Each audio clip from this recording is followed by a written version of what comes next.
بسم اللہ الرحمن الرحیم نحمدہ و نصلی علی رسولہ الکریم اما بعد۔ دوستو عزیزو، ہم میں سے ہر آدمی غور کرے کہ آج ہم میں سے ہر آدمی کسی نہ کسی پریشانی میں مبتلا ہے، اور عمومی طور پر دنیا کے حالات کو اگر غور کریں گے تو ہر آدمی پریشان ہے، اور یہ پریشانی کے حال میں اس کو سمجھ میں نہیں آ رہا ہے کہ کیوں ایسا ہو رہا ہے۔ اب وہ اپنے آپ میں بھی پریشان ہے کہ اس کی وجہ کیا ہے، لیکن وجہ تو بالکل صاف ہے، اس کا ذہن نہیں جاتا۔ آج ہم لوگ جری ہو گئے، ہمارے اپنے اسلاف، اپنے اکابر، اپنے بزرگوں کے حالات کو دیکھیں اور ہمارا اس کے ساتھ موازنہ کریں کہ وہ اتنی عافیت کے ساتھ، راحت کے ساتھ کیسے رہتے تھے اور کیسے گزارتے تھے، اور ہم لوگ کیسے اتنے پریشانی میں ہیں۔ جبکہ غور کیا جائے، جب دنیاوی اسباب اور دنیاوی چیزیں ان سے زیادہ کہیں زیادہ ہم پر ہیں، اللہ نے ان سے زیادہ کہیں ہم پر کھول رکھا ہے، پھر بھی وہ ہم سے زیادہ عافیت سے تھے، ہم سے زیادہ سکون سے تھے، اس سے زیادہ خوش رہتے تھے۔ تو کیسے تھے؟ تو پتہ چلا کہ وہ ایک ہی چیز تھی جو ان کے اندر تھی اور ہمارے اندر جو ہے بہت کم ہے، اور نہ کے برابر یا بالکل نہیں ہے، اس پر غور ہی نہیں کرتے۔ وہ ہے خوف خدا۔ ہمارے اندر خوف خدا چلے گئے، ہم تو بہت ڈرتے اپنے آپ کو سمجھتے ہیں۔ جب ہمارے حالات، ہمارے معاشرت، ہمارے معاملات دیکھتے ہیں تو پتہ چلتا ہے کہ اس کو کہیں دور بھی اس کی بوباس نہیں ہے۔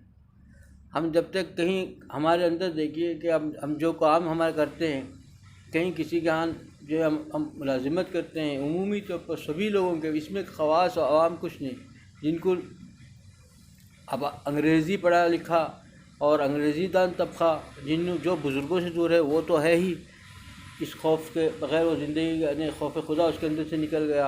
اور نصرانیوں، یہودیوں نے ایسے سازش کی، نصاب میں ایسی چیزیں شامل کی، اور ان کے دل و دماغ پر ایسے اساتذہ ایسا دماغ پر ایسی باتیں مسلط کر دیے کہ وہ ان کے دل و دماغ سے جو ہے یہ چلی گئی، عارضی دنیا ہی ان کے اندر بسی ہوئی ہے، عارضی دنیا ہی کے لیے فکر میں ہے، اور جو آنے والی زندگی ہے، جو خوف خدا ہونی چاہیے، وہ ہے ہی نہیں، بس وہ زبانی ہو گیا، ایک رسمی ہو گیا۔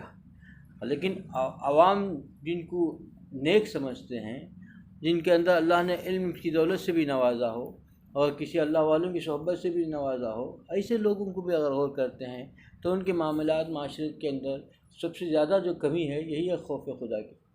تو اگر خوف خدا ان کے حالات دیکھیں تو پتہ چلتا ہے کہ بھئی کیسی زندگی گزارنا چاہیے، اور خوف ایسی کیسا ہونا چاہیے کہ کوئی دیکھے یا نہیں دیکھے، میرا خدا تو مجھے دیکھتا ہے۔ یہ اصل چیز ہے، یہی ہمارے اسلاف اکابر ان کی زندگی کا حال تھا، اور ہمارا حال یہ ہے کہ ہم تو دیکھتے ہیں کہ کوئی آدمی سامنے ہے اور کوئی بیٹھا ہوا ہے، اس کے سامنے کام کرنے میں الگ ہے فرق، اور کوئی نہیں ہے، ہم کو پر اعتبار کر کے چھوڑا ہے، تو ہمارے اندر وہ فرق پڑ جاتا ہے کہ اس کو دیکھ کر نہیں کرتے۔ ایسے ہی کوئی چیز ہم کو ہمارے پر اعتماد کر کے کوئی آدمی کچھ کرتا ہے، لیتا ہے، دیتا ہے، کرنے کو کہتا ہے، تو اس کے ساتھ معاملہ دوسرا ہوتا ہے۔ کوئی پیسہ دے دے ہمارے پاس کوئی چیز خریدنے کے لیے، کہہ دے کہ تم لے کے آؤ یا تم خرید کے مجھے دے دو، تو اس کے اندر معاملہ اپنا رکھ لیتا ہے، اپنا نفع کی فکر کرتا ہے۔ تو دھوکہ کتنا بڑا دھوکہ ہوتا ہے۔ اچھے لوگ جن بزرگوں کے صحبت پائی ہے، وہ لوگوں کا حال یہ ہے۔ پھر پریشانی کیسے دور ہوگی؟ کیسے ہم لوگوں کو اللہ تعالیٰ کی مدد کیسے ہوگی؟ جب یہ آدمی سوچے کہ ہمارا اتنا وقت حرام ہمارے اندر آئے گا، ہمارے بچوں، ہمارے جو ہے ہمارے ماتحت جتنے ہوں گے، ماں ہیں، بوڑھے ماں باپ ہیں، بچے ہیں، یا جو بھی ہمارے نگرانی میں، ہمارے سرپرستی میں ہمارے اس پر ہیں، یا ہمارے بھروسے زندگی گزارتے ہیں، ہمارے غذا، ہماری رزق ان کے ہماری طرف سے پہنچتا ہے، ان کو حلال کتنا دے رہے ہیں ہم؟ کہیں حرام تو لقمہ ان کے اندر نہیں جا رہا ہے۔ ہم تو کھاتے ہی ہیں بے خوف ہو کر کے، ان معصوموں کو بھی، ان مجبوروں کو بھی ہم لوگ جو ہے زیر پردہ، ان کو پتہ بھی نہیں، اور ان کو جو ہے حرام لقمہ ان کے پیٹ میں جا رہا ہے۔ پھر گھر کے اندر سکون کیسے رہے گا؟ گھر کے اندر بڑوں کا احترام، بچوں پر شفقت، چھوٹوں پر شفقت، بڑوں کا احترام، سب ختم۔ اس کی اصل وجہ یہی ہے کہ ہمارے اندر حرام لقمہ آنے لگا۔ ہم کسی بھی طریقے سے ہمارا لقمہ، دیکھیے کہ ایک وقت ایسا ہوا کہ حضرت حاجی عبدالرحمن صاحب رحمۃ اللہ واسع تشریف لائے اور معائنے کے لیے گئے ایچ اسکول میں، تو وہاں کچھ ایسا حال دیکھا اپنے آنکھوں سے، تو بہت ہی دکھی ہو کر کے کہا کہ میں سمجھ رہا تھا کہ حکیم صاحب کی نگرانی میں جو ادارہ ہے، وہ اس ادارے کے سارے لوگ جو ہیں اللہ کے خوف سے زندگی گزاریں گے۔ کہاں ہے خوف؟ تم سمجھتے ہو کہ حکیم صاحب کی نگاہ، اور جیسے ہی ہماری گاڑی داخل ہوئی تو واچ مین نے ان کو اشارہ کیا، تو وہ بھاگ کے جا کے اپنی جگہ سنبھل گئے۔ کھیل رہے تھے گراؤنڈ میں، کھیل رہے تھے کیا بتائیں. اب کھیل رہے ہیں، اب واچ مین اشارہ کر رہا ہے، بھاگ کے گئے. حضرت دیکھتی ہے اور مجھے دیکھا، میں تو شرم سے بہت یہ ہوگا اچانک، کیونکہ ظہر کے بعد 3 بجے گئے تھے. اب وہ سمجھ رہے تھے کہ دواخانے میں مصروف رہے گا، کیسے آئے گا. حضرت نے کہا ابھی چلتے ہیں، تو ہم نے فوراً نکل گیا اور نظام رکھے نہیں. اب جا کے دکھلائے تو بڑے افسوس کی بات تھی کہ گراؤنڈ میں کھیل رہے ہیں استاد، بچوں کا کلاس ہے اس وقت. ہم نے کہا کہ لیزر پریڈ بھی ہے کیا؟ بلا کے پوچھا کہ تمہارے لیے. ہم نے چیک کرنے کے لیے، یقین نہیں آیا ہمارا اپنا آنکھوں پر. ہم نے بلا کے پوچھا بھی کہ بھائی آپ کو کیا کلاس نہیں تھی؟ کہ ہاں ہے کلاس. ہم نے بلا کے پوچھا کہ ان کو کیا کلاس تھی؟ فلانی کلاس تھی. اب وہ تعجب ہے کہ گراؤنڈ میں کھیل رہے ہیں. اب بلا کے بولے کہ سب کو بٹھا کر کے بہت دکھی ہو کے بولے کہ تم خدا کے لیے کام کرو، اللہ حکیم صاحب کے لیے کام نہ کرو، ورنہ تمہارے مجبور تمہارے ماں باپ جو تمہارے بھروسے ہیں، تمہاری رزق تمہارے جو ان کے اس میں کھا رہے ہیں، تمہارے اس پر ہیں، تو وہ ان کو حرام جا رہے گا. اتنے لمحات تم نے صبح سے شام تک کا وقت ان کو دے رکھا ہے. اس وقت میں اگر آپ نے دنیاوی میں اور اپنے کھیل میں موضوع میرے گزار دیا تو یہ ان کے یہ جو ہے اپنے کام کے اندر جو ہے دھوکہ ہوا، اور ان کے ساتھ ان کی کمائی کے اندر اتنی وقت کی کمائی آپ کی حرام ہو گئی، اور وہ کمائی آپ جا کے دو گے تو خدا تو دیکھ رہا ہے، خدا کا فیصلہ تو اسی پر ہوگا. تو تمہارا معاملہ جو حکیم صاحب سے نہیں ہے، خدا کے ساتھ ہے. تم کو رزق خدا دے رہا ہے. خدا کے ساتھ جو معاملہ ہے تو تم جتنا اللہ سے خوف سے زندگی گزارو گے معاملہ ویسے ہوگا. وہ دیکھیں یا نہیں دیکھیں، اب جو رزق میں برکت کون دیتا ہے؟ خدا دیتا ہے. اب ہم کو سب کچھ اسی سے ملنا ہے، عافیت اسی سے ملنا ہے، رزق اسی سے ملنا ہے، سکون اسی سے ملنا ہے، اب سب سے اسی سے ملنا ہے. اب ہم معاملہ حرام کا کریں گے، گھر کے اندر حرام کھلائیں گے، ہم اپنے رزق میں حرام کو شامل کرتے رہیں گے تو پھر خدا کی مدد ہمارے ساتھ نہیں ہوگی. تو پھر ہمارا معاملہ اللہ کے ساتھ، اللہ جو ہمارے ساتھ وہی معاملہ کرے گا، کوئی دیکھے نہ دیکھے. اب اس کو پتہ بھی نہیں، جو مالک ہے اس کا، اس کو پتہ بھی نہیں، لیکن معاملہ تو خدا دیکھ کے کرے گا نا. خدا کے ہاتھ میں، اس کے ہاتھ میں تھوڑی ہے. رزق تو انسان کے ہاتھ میں نہیں ہے، رزق دینا تو خدا کے ہاتھ میں ہے. وہ دونوں جہاں کا بادشاہ دیکھ رہا ہے، اور انہی نے آپ کو وہاں رکھا ہے. رزق دینے کا طریقہ وہی ہے، کوئی کسی کا آدمی کا نہیں ہے. خدا نے تم کو رزق وہاں دے، اس کے ذریعے سے دے رہا ہے، تو وہی دینے والی ذات ہے. تو تم حرام کرے تو پھر تمہارا رزق کیسے حلال ہوگا؟ پھر وہ معصوم بچے تمہارے جو پل رہے ہیں، بیوی جو تمہارے کفالت میں ہے، سب کو حرام کھلا رہے ہو، سب کو تم خود بھی حرام کر رہے ہو، اور دوسروں سب کے جو معصوم ان کو پتہ بھی نہیں. اب وہ سمجھتا ہے صبح شام تک میرا میاں محنت کر کے لا رہا ہے، اور میاں جو ہے حرام کے بھائی کے مار کے لے رہا ہے، تو سب کچھ کو جو ہے تم بھی برباد ہوئے، تم نے بھی حرام کھایا اور گناہ مول لیا، اور تمہاری دعائیں قبول نہیں ہوں گی، اور بیوی بچے اور ماں باپ جو تمہارے کفالت میں ہیں سب کو جو حرام کھلا رہے ہو. کتنا بڑا ظلم کر رہے ہو. خود پر ظلم ہے، اور گھر کے سارے افراد پر ظلم کر رہے ہو، معصوموں پر ظلم کر رہے ہو. بہت آبیزہ ہو کر کے فرمایا کہ کسی بات ہے، ہم کو سوچنا چاہیے. یہ چیز اصل اسلاف کے اندر وہ چیز تھی. ہمارے بزرگوں کا طریقہ ہے کہ کوئی ملنے آتا، بیٹھے ہوئے ہیں مفتی صاحب اور بیٹھے ہوئے، کسی نے مسئلہ پوچھنے آیا، ہمارے اکابر ان کا واقعات میں لکھا ہوا ہے.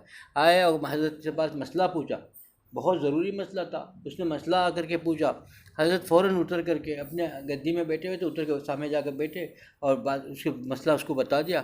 پھر واپس آ کر بیٹھے اور وہ لکھ لیا اپنے گھڑی کو دیکھ کر. وہ نے پوچھا کہ حضرت کیا لکھا ہے آپ نے؟ کیا کچھ لکھتے تھے آپ؟ اس سے پہلے بھی دیکھا میں نے، کوئی مسئلہ پوچھتے ہیں تو آپ باہر آ جاتے ہیں اور بیٹھ کر کے پھر واپس مسئلہ بول کے پھر اپنی جگہ پہ بیٹھتے. وہاں بیٹھ کے بول سکتے ہیں، وہاں کیوں آتے ہیں؟ تو فرمایا کہ مجھے مدرسہ جو دے رہا ہے، درس حدیث اور قرآن پڑھانے کے لیے دے رہا ہے، اور میں جس کام سے متعین ہوں وہی کام کرنا ہے مجھے. تو انہوں نے کہا کہ حضرت یہ تو دین کا کام ہے، یہ بھی تو مسئلہ میں دین ہی کا پوچھ رہا ہوں، مسئلہ پوچھ رہے ہیں ہم دین کا، لیکن مجھے مدرسہ اس کے لیے نہیں رکھا ہے. تم نے مجھ سے آ کے مفتی ہونے کے حیثیت سے مجھ سے مسئلہ پوچھا، لیکن مدرسے میں یہاں جو متعین ہوں اس کام کے لیے نہیں ہوں. تم نے بظاہر دین ہی کے لیے پوچھا. میں اتنا وقت اپنے جو ہے حساب سے کٹاتا ہوں اور اتنا پیسہ اس میں واپس جمع کرتا ہوں جتنا میں. یہ تھے ہمارا مسئلہ. دیکھیے کام کیا کر رہے تھے، کوئی لغو بات نہیں، کوئی اپنی ذاتی بات نہیں. ہم اپنے فون میں بات کرتے بیٹھے رہتے ہیں، کبھی باہر نکل گئے، اپنے کام سے نکل گئے، کوئی اپنی ضرورت پڑ گئی نکل گئے، کتنا آمدنی میں ہمارے حرام آ جاتا ہے. تو سوچنا چاہیے ہم کیوں پریشان ہیں، ہم کو لیے ہمارے رزق کے دروازے کیوں نہیں کھلتے ہیں. یہی وجہ ہے. ہم اس کو سمجھتے ہی نہیں، اس کو برا سمجھتے ہی نہیں. اب کوئی سوچے، اب دیکھیں یہ تو کتنا بڑا کام کر رہے ہیں. اپنے کام سے کسی سے نکل گیا، اپنے فون میں بات کرتے بیٹھ گئے، فون میں بات کر، کلاس کے اوقات میں فون میں بات کر رہے ہیں، اپنے دینی کام میں کہیں کا ملازمت کر رہے ہیں، تو اس اوقات کے اندر ہم اپنا کام کر رہے ہیں. تو جتنا وقت ہم اپنا کام کر رہے ہیں یہ تو ہمارے لیے حرام ہو گیا، اور اتنی وقت کی آمدنی جس کام سے متعین تھے وہ نہیں. حضرت ہردوئی اللہ مرخدو سے کسی نے پوچھا، حضرت اس کے بجائے اگر ہم شام کو اور زیادہ وقت میں کام کر لیں اس کے بجائے وقت کے اوقات کے بجائے ہم زیادہ اور 2 گھنٹے کام کر لیں۔ حضرت نے فرمایا فرائض کی جگہ واجبات تھوڑی ہوتے ہیں، نفلیں تھوڑی ہوتے ہیں۔ آپ کوئی فرض کے وقت میں فرض نہیں پڑھا، اس کے بعد بیٹھ کے 2 فرض چھوڑ دیا اور 10 نفل بھی پڑھے تو اس کے برابر نہیں ہو سکتا۔ جس وقت تمہارے لیے جو کام دیا گیا ہے وہ کام ہے، وہ کام چھوڑ کر کے اس کے بعد 10 گھنٹے بڑھ کر بھی کام کرو گے، وہ کام وہ اس نہیں ہوگا، وہاں چوری چوری ہی لکھی جائے گی، اس کے اندر وہ کمی ہی لکھی جائے گی۔ یہ ہمارے اسلاف یہی تھے حضرت، اسی کے لیے وہ ان کے زندگیوں کے اندر خیر و برکت تھی، عافیت تھی، راحت تھی، ان کی دعاؤں کیسی قبول ہوتی تھی، ان کی عبادتوں کے اندر کیا جان تھی۔ وہ کہہ دے تو اللہ تعالیٰ ان کی ہر چیز کو پورا کرتے تھے۔ ہم پریشان ہیں، ہر طرف سے پریشان ہیں، کیوں ہیں؟ ہمارا جائزہ لیں، ہم کوئی دیکھیں نہ دیکھیں، خدا ہم کو دیکھ رہا۔ ہمارا ہر لمحہ جو ہے ہمارا ہر لمحہ اللہ کے لیے، اللہ تعالیٰ نے جیسی زندگی جینے کے لیے کہا ویسی زندگی گزارے۔ جب بزرگوں کی صحبت پائی، یہ تو پرانے واقعات نہیں ہیں، وہ جو میں نے کہا ابھی دیکھیے، ہمارے حضرت والا فرماتے ہیں، ہمیشہ اکثر ذکر کرتے ہیں مجلس میں کہ اس وقت بھی علی گڑھ میں ایک پروفیسر صاحب ہیں، ان کا معمول ہے، انگریزی دان ہے، علی گڑھ مسلم یونیورسٹی میں پڑھا رہے ہیں، پروفیسر ہیں، انگریزی دان ہے، بالکل انگریزی پڑھا رہے ہیں، کوئی دینی درس نہیں ہے، درس قرآن یا درس حدیث، حدیث کا درس یا قرآن کا درس یا حفظ نہیں کرا رہے ہیں، وہ تو انگریزی پڑھانے جاتے ہیں، سائنس پڑھانے جاتے ہیں۔ فرماتے ہیں کہ میرا گھنٹی جب ہوتی ہے 5 منٹ پہلے اس کمرے کے باہر کھڑے رہتا ہوں، اس کے پہلے پہنچ جاتا ہوں، 5 منٹ پہلے سے باہر کھڑے رہ کے انتظار کرتا ہوں، میری گھنٹی کا وقت ہو جائے، جیسے ہی ہوتا ہے میں داخل ہو جاتا ہوں، جیسے ہی وہ بجتا ہے۔ میں 10 بجے اگر گھنٹی ہے، انہوں نے کہا کہ زندگی میں 10:01 کبھی نہیں ہوئے، منٹ تو دور کی بات ہے، 10 سیکنڈ بھی فرق نہیں پڑا۔ جیسے ہی گھنٹی میری بتاتی ہے اور میں فوراً داخل ہو جاتا ہوں کمرے کے اندر۔ پہلا استاد نکلے نہ نکلے وہ بھی انتظار نہیں کرتا، میری اپنی گھنٹی شروع ہوگی، میں اندر داخل ہو جاتا ہوں تاکہ میرا وقت اس کمرے کے اندر ایک لمحے کے لیے بھی میرا وہ جو ہے حرام میں اس میں نہ ہو۔ اور فرماتے ہیں کہ میں اگر کبھی کوئی بات کرنی بھی ہو تو اسی موضوع پہ بولتا ہوں، دوسرے موضوع پہ بھی نہیں جاتا۔ تفریحاً یا کسی مجال مثال بھی دینی ہو تو اسی موضوع پر اسی چیز کے اطراف میں بات کرتا ہوں، کوئی دوسری بات بھی نہیں کرتا تاکہ وہ بھی جو ہے کہیں خیانت نہ ہو جائے۔ کون؟ وہ انگریزی دان ہے، کوئی ان کا کوئی دور تک کوئی وہ نہیں ہے، انگریزی دان ہے، لیکن کیا ہے کہ صحبت پائی، اللہ والوں کو صحیح صحبت پائی، اور صحبت پائی ایسا کہ انہوں نے اپنے اس میں ڈھالا اور خوف خدا پیدا کیا۔ یہی ہے کہ حضرت والا فرماتے ہیں، اب اس وقت بھی سختی ہم سب کو تاکید فرمائے کہ خانقاہ میں لوگ آتے ہیں جاتے ہیں، آتے ہیں جاتے ہیں، بزرگوں کی صحبت میں بیٹھے ہیں جاتے ہیں، کیا پاتے ہیں، کیا ملتا ہے ان کو؟ کیوں آتے ہیں، کیوں جاتے ہیں؟ کچھ نہیں، آتے ہیں بیٹھتے ہیں جاتے ہیں، آتے ہیں بیٹھتے جاتے ہیں، اپنی اصلاح کی فکر نہیں، خوف خدا کو حاصل کریں اور جو سیکھا اس پر عمل کرنے کی فکر کریں، اور اپنے حالات، اپنے جو باطن یہ طبیب ہے، یہ روحانی طبیب ہے، ان کے اندر حالات کو بتا کر کے ان کو اپنی اصلاح کروں، میں خدا کے نزدیک جو ہے خدا کا پسندیدہ بندہ بن جاؤں، اللہ مجھ سے محبت کرنے لگے، اللہ کا پسندیدہ بن جاؤں۔ اس کی فکر کتنوں کو ہے؟ اگر فکر ہوتی تو کوئی آدمی آتا بیٹھتا چلے نہیں جاتا۔ اس سے کیا ملا؟ حضرت یہی فرماتے ہیں، اس بار بار بار فرمایا کہ کیا ملتا ہے؟ آتے ہو بیٹھتے ہو جاتے ہو، اس سے کیا ملتا ہے؟ تم کو کیا ملا؟ اسی کے لیے فرماتے ہیں کہ بھائی ہم اپنا جائزہ لینا چاہیے کہ ہم میں سے کتنے کو خدا ملا، کون خدا کو پایا، کتنے کو خدا ملا؟ بھائی ہمیں سے کس کو خدا ملا، کون خدا کا بنا؟ یہ دیکھیے کس کو کتنے لمحات ہم نے کتنے وقت اوقات گزارے ہیں، ہماری فکر ہی نہیں ہے۔ فکر کیسے ہوگی؟ پہلے تو خوف خدا پیدا ہو، اب سوچے کہ کوئی دیکھے نہ دیکھے، خدا میرا دیکھ رہا ہے۔ تنہائیاں اس کی ضروری ہیں، آدمی اپنی تنہائیوں کی نگرانی کر لے۔ جلوت میں کیا کر لیتا ہے چھوڑیے، مسجد میں کیا کرتے ہیں ہم اس کو چھوڑیے ایک طرف۔ آج تو مسجد میں ہر آدمی بھی بڑا نیک بننے کی فکر کرتا ہے، وہ اس کو نہیں چاہیے۔ جلوت کی کیا حالات ہیں ہمارے، خلوت کی کیا ہے، وہی ہمارے لیے اصل ججمنٹ ہے، ہمارا فیصلہ اسی پر ہے۔ ہماری خلوت تنہائیاں کیسی ہیں، ہم تنہائیوں میں کن چیزوں کو دیکھتے ہیں، ہمارے دل و دماغ میں کیا چیز ہے، ہمارے زبان میں کیا ہے، ہمارے زبان میں کیا ذکر ہے وہ چھوڑ دیجیے، ہمارے دل و دماغ کے اندر کیا پڑ رہا ہے۔ گناہ کے ارادے، گناہ کے خیالات، یہ وسوسے اور یہ چیزیں آ رہے ہیں جو گندے خیالات ہو۔ یہ فرمایا کہ تمہارے دل و دماغ کا جائزہ لو، اگر دل و دماغ ایسی چیزیں اگر سب کے سامنے عیاں ہو جائیں تو تم کو شرمندگی نہ ہو تو الحمدللہ اچھی حالات ہیں، اور تمہارے دل و دماغ کے اندر ایسے حالات ہیں کہ کسی کو معلوم ہو جائے تو تمہارے قریب بھی ملنا پسند نہ کرے تو بہت گندے حالات ہیں۔ ہم اپنا جائزہ لیں کہ ہم بزرگوں کی صحبت میں ہیں اور اللہ والوں کی صحبت میں ہیں، لوگ دیندار سمجھتے ہیں، تو ہمارے حالات کا ہمارے اپنے حالات کو ہم زیادہ سمجھتے ہیں، لوگ کیا سمجھیں گے بخوبی ہم جانتے ہیں، تو ہم کو کسی کو دکھانا نہیں ہے، چند روزہ زندگی ہے، اس زندگی کے اندر اللہ کو راضی کرنا ہے ہمارا ہر یہ آج پریشانی کا اصل جو یہی ہے کہ خوف خدا. ہم تو بول رہے ارے خدا سے کون نہیں خوف کر رہا، ہم تو بہت خوف کر رہے ہیں. نہیں، معاملات ہمارے معاشرت کو دیکھیں، ہماری زندگی کو دیکھیں، ہاں اس کے اندر کتنا خوف ہے. اگر خوف ہوتا، کوئی خوف والا ایسا کام کرتا، خوف والا اپنا جو وقت کسی چیزوں میں ضائع کرتا تو حرام کام ہو گیا. تو وہاں دیکھنا ہے ہمارا خوف. خالی نماز میں کھڑے ہو کر یا کبھی اللہ کو یاد کر کے رو لیا، یہ نہیں. معاملات و معاشرت کے اندر کیسا ہے، ہمارے آمدنی میں کہیں حرام تو نہیں آ رہا ہے. حرام آ گیا تو پھر دعائیں قبول کیسی ہوں گی، ہمارا رونا، ہمارا پلانا کیا ہوگا. ایک بار حرام لقمے سے 40 دن تک کی دعا قبول نہیں ہوتی، تو ہم 24 گھنٹے وہی کھا رہے ہیں، مہینوں سالوں سے کھا رہے ہیں، تو پھر کیا ہوگا. ہم تو کھا ہی رہے ہیں، گھر کے معصوموں کو بھی ہم وہی کھلا رہے ہیں جو ہمارے پر یقین رکھتے ہیں کہ ہمارے باپ دیندار ہے، نیک ہے، اور وہ نیک جو ہے ہمارے نیک اچھے غذا کھلا رہا ہے. وہ سمجھ رہا ہے ہمارے لباس و غذا خطا کو دیکھ کر کہ ہم ایسے کام کر کے کھلا رہے ہیں. کتنی شرم کی بات ہے. سوچنی چاہیے نا کہ ہم اپنے لیے ہی اب ظلم کر رہے ہیں، اپنے نفس پر ظلم کر رہے ہیں، لیکن ساتھ ہی ساتھ معصوموں پر ظلم. اور بیوی جو ہے وہ بھی جو ہے کمزور ہے، ہمارے سامنے ہمارے کفالت میں ہے، تو اس پر بھی ظلم ہوا. اس بیچاری کو کیا پتہ کہ ہمارے میاں ایسا حرام ملا کے کھلا رہا ہے. وہ پتہ نہیں تو بولے گی میں بھوکی بھی رہ جاتا ہوں، وہ یہ کیسے کھلاتے ہیں. آج اب سوچنا چاہیے. ہم دیندار تو سمجھتے ہیں، لوگ دیندار سمجھتے ہیں ہمارا حالات کیا ہے، ہم کیوں پریشان ہیں. خوف خدا ہمارے اندر سے چلے گیا. وہی چیز اصل تھی، اسی میں سب کچھ تھا. بزرگوں کے اندر اتنا خوف تھا کہ وہ دین کا کام بھی دیکھیے کہ دین کا کام کر رہے ہیں، لیکن وہ کام جس کام سے متعین اس سے ہٹ کر بھی ہو تو اس کا بھی پیسے کٹ ہو جاتے. اپنا خود جو ہے جا کر کے پیش کر کے ختم کرتے ہیں. میں اتنا کام، اتنا وقت، اتنے لمحات، اتنے منٹ، کتنے منٹ لیں ایک مسئلہ بولنے کے لیے.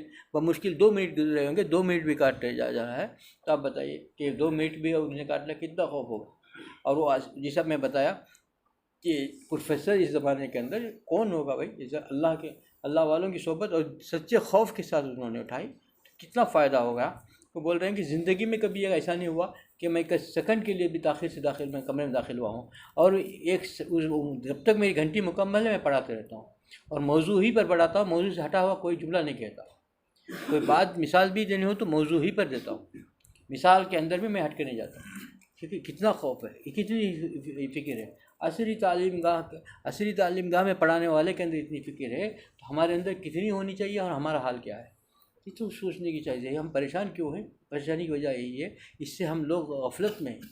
یہ غفلت ہمارے دور ہونے کے لیے سچے دل سے توبہ کر کے اللہ والوں کی صحبت پائیں گے، فلاح پائیں گے، ورنہ پریشانی میں رہیں گے، یہاں بھی شرمندہ، وہاں بھی شرمندہ. اللہ مجھے بھی عمل کی توفیق عطا فرمائے، آپ لوگوں کو بھی عمل کی توفیق عطا فرمائے. وآخر دعوانا الحمدللہ رب العالمین.